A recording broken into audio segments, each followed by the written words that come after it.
বাক্য পরিবর্তন এবং বাক্য পরিবর্তনের খুব সহজ নিয়ম আপনাদের দেখিয়ে দেব এবং যেগুলি পরীক্ষায় কিন্তু বারবার আমাদের পরীক্ষায় আসতে দেখা যায়, এগুলি আজকে আমরা দেখাবো।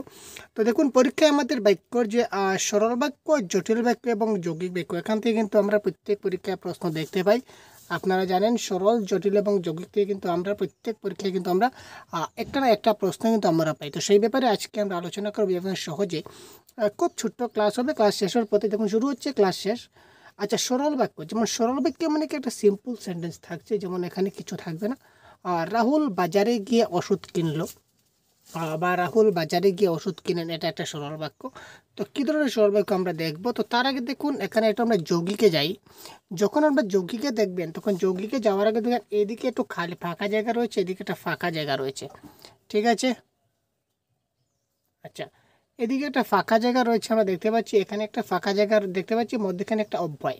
তো অর্থাৎ তার মানে যৌগিক বাক্যে যৌগিক বাক্যটা দুটা, এদিকে দুটা বাক্য থাকবে, এদিকে একটা বাক্য থাকবে আর এদিকে আরেকটা বাক্য থাকবে, দুদিকে আমাদের দুটা বাক্য থাকবে, ঠিক আছে। এবং মধ্যখানে একটা অব্যয় দিয়ে কানেক্ট থাকবে।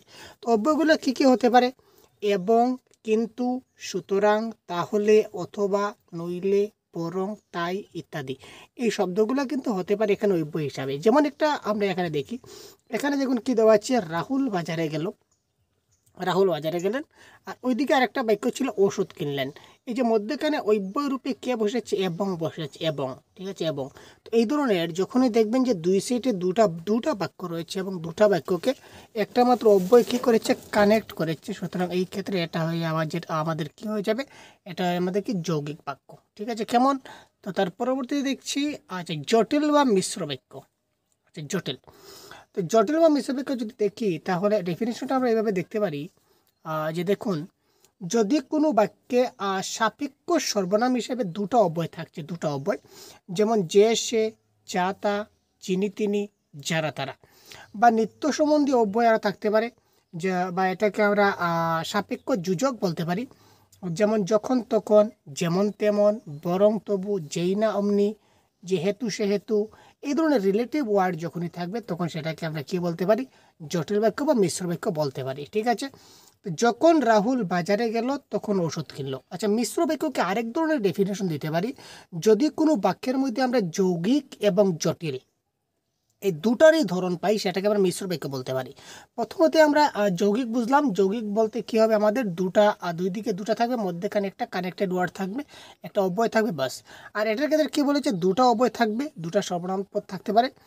যেমন ধরুন আমরা এখানে দেখিয়ে দিলাম সাপেক্ষ এইগুলা থাকতে পারে। যেমন এখানে দেখুন, যখন তখন, যখন রাহুল বাজারে গেল তখন ওষুধ কিনলো, যখন বৃষ্টি হচ্ছিল তখন আমি বাইরে গেলাম, যেহেতু সে পড়াশোনা করেনি সেহেতু ফেল করেছে, সুতরাং যেহেতু তুমি যেমন কর্ম করেছো তেমন তুমি ফল লাভ করেছো, ঠিক আছে। তো এই ধরনের বাক্যগুলো যদি থাকে, তাহলে এই ধরনের বাক্যগুলো কী হবে? জটিল বাক্য হবে, ঠিক আছে।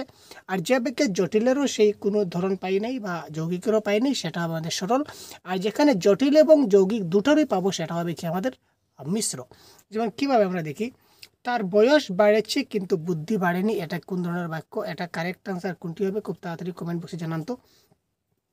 তার বয়স বেড়েছে কিন্তু বুদ্ধি বাড়েনি, এটা কোন ধরনের বাক্য? যৌগিক, সরল বাক্য, সাধারণ, না মিশ্র?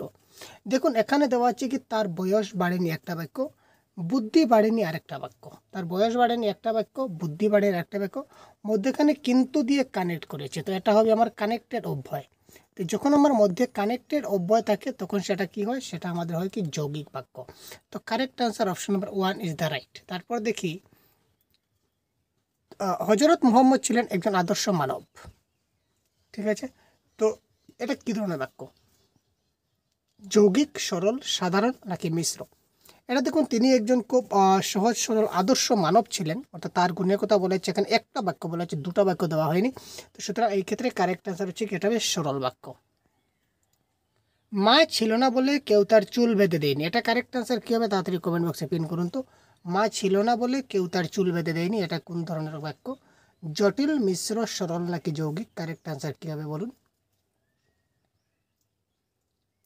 মা ছিল না বলে কেউ তার, এখানে দেখুন একটা বাক্য, মা ছিল না বলে কেউ তার, এখানে কিন্তু মাত্র বাক্যটাই একটা, এখানে কিন্তু দুটা বাক্য নেই। কিন্তু যেহেতু দুটা বাক্য নেই, সুতরাং এখানে যৌগিক এবং জটিলের কোনো কথাই আসে না।